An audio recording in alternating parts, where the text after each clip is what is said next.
이번에 누가 이겼다고 보십니까? 홍준표 후보의 대승이죠. 홍준표 후보를 깎아 누르려고 한 말이 진짜 홍준표가 치고 올라오는구나. 요새는 주로 파란 넥타이 매시고 네. 선거 홍보물도 막 파란색 새가 있고 막 그래요. 네. 너무 많이 나간 얘기들을 계속 하다 보면 결국 그 예전에 레드 준표 이미지로 돌아올 수 있다.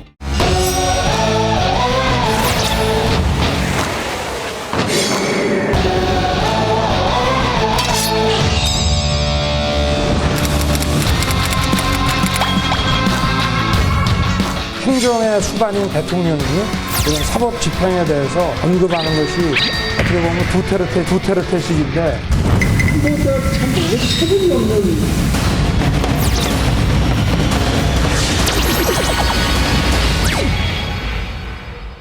네, 국민의힘 1, 2위 주자 말싸움이 아주 거칩니다. 네. 사형 집행을 주장하는 홍준표 후보를 향해서 윤석열 후보가 두테르테에 빗댔습니다.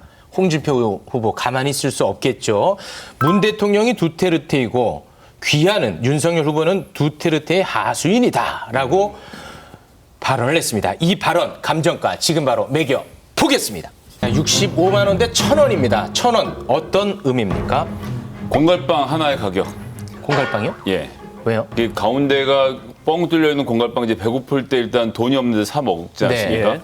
입에 물면 뜨거운 바람이 나오면서 입을 댈 수가 있습니다. 네. 지금 홍준표 후보 한창 기세 좋게 치고 올라가고 있는데 네. 예, 적정한 수준을 넘어서는 이 뜨거운 발언으로 예, 본인의 입을 댈까 걱정이 돼서 예, 이제 공갈빵 경고드립니다. 약간은 좀 수위를 넘지 않았나 뭐 이런 평가인 것 같네요. 뭐 일단 20년 동안 사형 집행도 이미 정지가 돼서 우리나라는 사형 안 하는 국가로 분류가 되어 있는데 대통령으로 가서 내가 사형 집행을 하겠다. 이게 뭐 당장 듣는 국민들을 시원하게 할 수는 네네네. 있어도 이거 자체가 전 정치적으로는 좀 좋지 않은 발언이었기 때문에 우리나라의 수준을 생각하면 조금 조심해서 발언하시는 게 좋지 않았을까라고 생각하고 문재인 대통령이 두테르테 대통령과 비슷한 점이 있다라고 생각할 사람들이 얼마나 있을까 이런 이 발언의 공감대 형성에도 좀 어려움이 있지 않았을까 생각합니다. 네, 알겠습니다. 천하람 위원님 65만 원.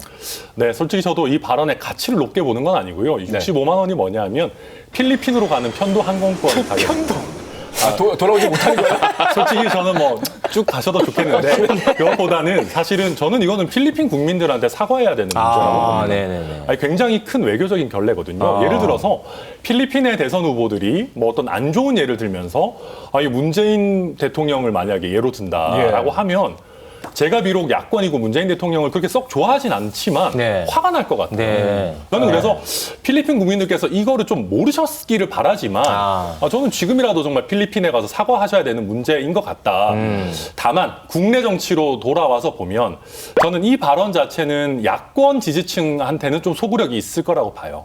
무슨 얘기냐면 윤석열 후보가 과거에 박근혜 전 대통령 수사하고 뭐 국정농단 사법 뭐 그런 적폐 수사 이런 것들 많이 할 때 그때랑 지금이랑 조금 태세 전환하는 모습이 좀 보이고 있거든요.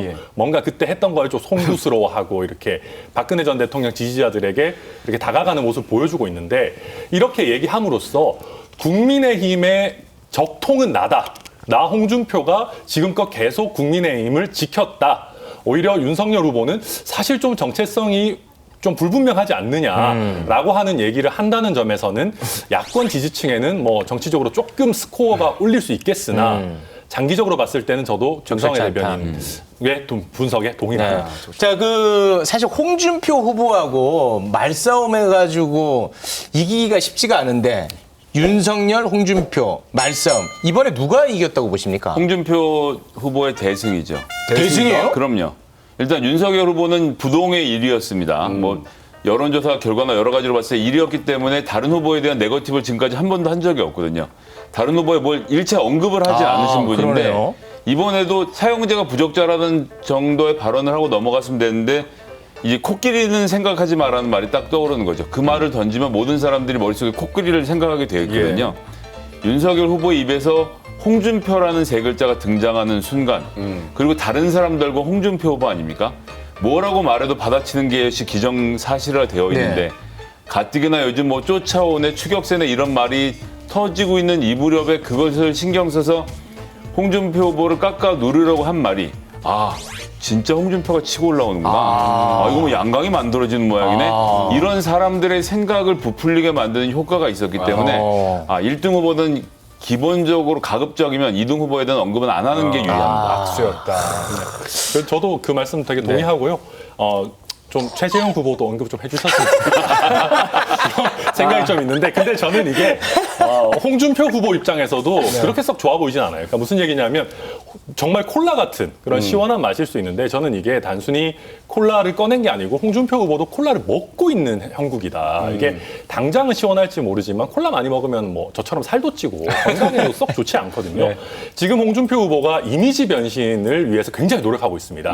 예를 들면 윤석열 총장, 뭐 그 이준석 대표가 이렇게 뭔가 분란이 있을 때 이준석 대표 편을 화끈하게 들면서 2030들로 하여금 홍준표 후보 뭔가 꼰대인 줄 알았는데 젊은 리더십을 존중할 줄 아네? 이런 식으로 갔고, 또 맨날 그 빨간 넥타이만 메고 다니시다가 요새는 주로 파란 넥타이 매시고 선거 홍보물도 막 파란색 새가 있고 막 그래요.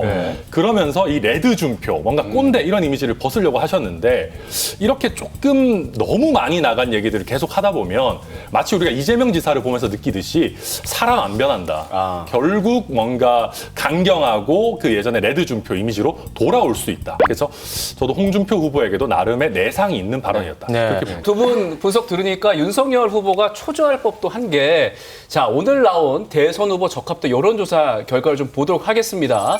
자, 이재명 후보에 이어서 윤석열 후보가 19%로 2위, 그리고 홍준표 후보가 이낙연 후보랑 동률 10%로 공동 3위까지 올라왔습니다. 이렇게 윤 후보 뒤로 완전 맹추격하고 있어요. 이렇게 그 네. 홍준표 후보가 추격을 하다 보니까 윤석열 후보 측에서는 이 홍준표의 이 지지율은 민주당 지지자들이 경쟁력이 낮다고 생각하는 홍준표를 선택했기 때문이다. 그러니까 이건 허수에 불과하다. 그래서 역선택 방지 조항을 넣어야 된다. 뭐 이런 주장 계속하고 있고 갈등이 심화되고 있지 않습니까? 역선택 방지 조항, 이게 굉장히 중요한 문제입니까? 하나도 중요한 문제가 아닙니다. 아, 그래요? 역선택 방지 조항이라는 단어를 종로에 나가서 이야기했을 때 알아들으신 분이 몇 분 계시겠습니까? 없어요. 이건 이제 저희같이 정치를 하는 사람들끼리 하는 이야기고, 이게 뭐 퍼센티지가 어느 정도 차이는 나겠지만, 종로 무시 발언 아니에요?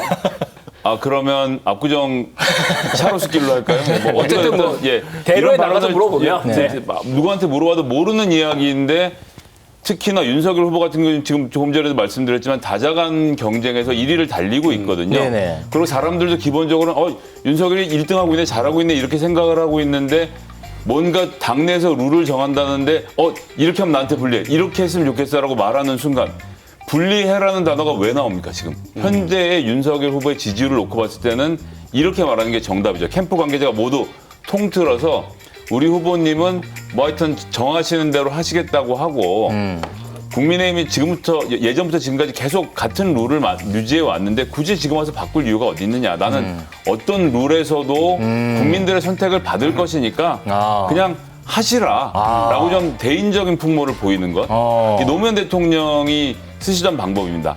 어려운 정치적 선택에서 나에게 불리한 쪽으로 선택해 왔다는 말씀. 이게 이제 정몽준 후보의 단일화 과정에서도 그런 식으로 자기 희생으로 돌파를 해 나간 거거든요. 이거를 지금 윤석열 후보가 보여주셔야 되는데 막 100원 깎자, 200원 깎자 이런 그림을 만들면서 오히려 홍준표 후보가 또 다시 양강구도의 그림을 원치 않게 만들어진 게 아닌가. 근데 이제 당사자 입장에서는 이제 선거가 시작되기 전이고 이 경선 룰이 중요하다 보니까 아무래도 예민해서 그런 것 같은데, 최재형 후보 쪽에서도 역선택 방지 조항이 필요하다고 보잖아요. 그렇죠. 근데 제가 최재형 후보는 며칠 전부터 계속 그러세요. 아니 좀 이 얘기 이제 좀 그만하자. 그냥 우리도 선관위에서 정해주는 대로 따르자라는 얘기를 여러 차례 하고 있고요. 근데 다만 이제 지금껏 얘기해 놓은 게 있으니까 잠깐만 설명을 하자면, 이거는 저는 뻥튀기가 좀 돼 있는 게 있어요. 홍준표 후보가. 저는 이게 모두가 다 역선택이라고 얘기하진 않겠습니다. 근데 뭐냐면 민주당 지지층에서 보수 야권에서 누구 하나 고르려면 굳이 고르자면 누구 고르겠습니까? 라고 하면 한 30% 가까운 분들이 홍준표 후보를 고릅니다. 왜냐하면은 윤석열 후보, 최재형 후보는 여권에서 보기에 좀 꼴보기 싫은 사람들이거든요. 그러니까 우리 진영에서 이렇게 있다가 넘어가는 그런 게 있어서 홍준표 만만해 보여서 뭐 중도 확장성이 없어 보여서인지 아니면 실제 마음에 들어서인지도 모르겠습니다. 근데 30% 가까운 분들이 홍준표 후보를 선택하시는데, 만약에 그분들한테, 민주당 지지층분들한테 아무나 골라도 됩니다, 아무나 고르십시오라고 하면 홍준표 후보를 고르는 비율이 거의 한 1% 이렇게 엄청 낮아져요. 왜냐하면 대부분 이재명 후보, 뭐 이낙연 후보 이쪽으로 가니까. 뭐 근거가 있는 여론조사가 실제 있습니다. 그렇습니까? 있어서 그렇다고 하면 이게 뭐냐면 실제 본선에서는 홍준표 후보를 안 찍을 분들이 여론조사를 그냥 이제 전체를 통틀어서 놓고 돌렸을 때는 홍준표 후보의 지지율을 좀 높여 보이게 하는, 뻥튀기 해주는 효과가 있다는 거죠. 이제 그러다 보니까 이게 어떻게 보면 좀 착시 효과를 일으키고 왜곡된 밴드웨건 효과를 좀 만드는 것이 아닌가. 네. 그런 우려에서 사실 드리는 말씀입니다. 알겠습니다. 김성애, 천하람 두 분 고맙습니다. 고맙습니다. 감사합니다. 감사합니다. Stay